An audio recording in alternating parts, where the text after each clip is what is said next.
K3 Pondicherry. കൊച്ചുവിൻ്റെ കുഞ്ചിൻ്റെ കല്യാണം കഴിഞ്ഞ് ഞങ്ങൾ 6 പേരും കൂടി ഒരു ട്രിപ്പ് പോകണമെന്ന് ഏറ്റവും വലിയ ആഗ്രഹം കൊച്ചുവിനായിരുന്നു. പക്ഷെ ആ ആഗ്രഹം സാധിച്ചു വന്നപ്പോൾ ഞങ്ങൾ 6 പേരിൽ നിന്ന് 7 പേരായി. രാവിലെ നമ്മൾ ചെന്നൈയിൽ നിന്ന് ഇറങ്ങി പോണ്ടിച്ചേരിയിൽ ബുക്ക് ചെയ്തിരുന്ന ഈ പ്രോപ്പർട്ടിയിൽ എത്തിയ വീക്കെൻഡ്സ് ആയത് കാരണം തന്നെ എല്ലാ പ്ലേസസും ഓൾമോസ്റ്റ് ഫുള്ളി ബുക്ക്ഡ് ആയിരുന്നു. ഇനിയുള്ള 2 ഡേയ്സ് നമ്മൾ സ്റ്റേ ചെയ്യാൻ പോകുന്നത് ഇവിടെയാണ്, കാസ ഡെൽ സോൾ.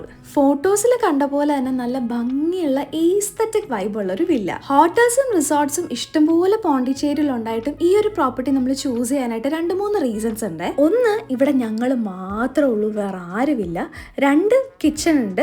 നീലോട്ടിന് ഇപ്പോൾ സോൾസ് ഒക്കെ സ്റ്റാർട്ട് ആയത് കാരണം കുറുക്കുണ്ടാക്കാനും ഒക്കെ ഒരു ഹോട്ടൽ സെറ്റപ്പ് ആണ്, കുറച്ചുകൂടെ പാടായിരിക്കും. ആൻഡ് 3, ഇവിടെ നമുക്ക് വേണ്ടി മാത്രമുള്ള ഒരു പ്രൈവറ്റ് പൂളും ഉണ്ട്. ഈ വീടിന്റെ ഏറ്റവും അടിപൊളി ഫീച്ചർ ഇതിന്റെ ഈ ഒരു ഓപ്പൺനെസ് ആണ് കേട്ടോ. ഒരു ഡിഫറെന്റ് ആംബിയൻസ് തന്നെയാണ്. വീടെല്ലാം കണ്ടു കഴിഞ്ഞ് നീലൂട്ടനെ റെഡിയാക്കി ഞങ്ങൾ റെഡിയായിട്ട് നമ്മൾ നേരെ ഫുഡ് കഴിക്കാനായിട്ട് പോയത് ഓപ്പോണ്ടിയിലാണ്. അവിടുന്ന് നേരെ നമ്മൾ പോയത് റോക്ക് ബീച്ചിലേക്കാണ് കേട്ടോ. കുറേ അധികം നല്ല ആംബിയൻസ് ഉള്ള കഫേസ് ഒക്കെ ഉണ്ടായിരുന്നു. പക്ഷെ നമ്മൾ ഓൾറെഡി ഫുഡ് കഴിച്ച് വയറ് നിറഞ്ഞ കാരണം എവിടെയും കയറാൻ നിന്നില്ല. നമ്മളീ പോകുന്നത് കൂടാതെ കുറേ അധികം സ്ട്രീറ്റുകളുണ്ട്. ആൻഡ് ഓരോ സ്ട്രീറ്റുകളും നല്ല അടിപൊളി ഫോട്ടോസ് എടുക്കാനായിട്ടുള്ള കിഡിലൻ ആംബിയൻസും ആണ്. ഞങ്ങൾ ചെന്ന ടൈം കറക്റ്റ് ആയത് കാരണം നല്ല അടിപൊളി മഴ പെയ്തു. അങ്ങനെ നമുക്ക് തിരിച്ച് വില്ലിലോട്ട് വരേണ്ടി വന്നു. പിന്നെ ആ സങ്കടം മാറ്റാൻ വേണ്ടി ഞങ്ങൾ എല്ലാവരും നേരെ പൂളിലേക്ക് എടുത്തങ്ങ് ചാടി.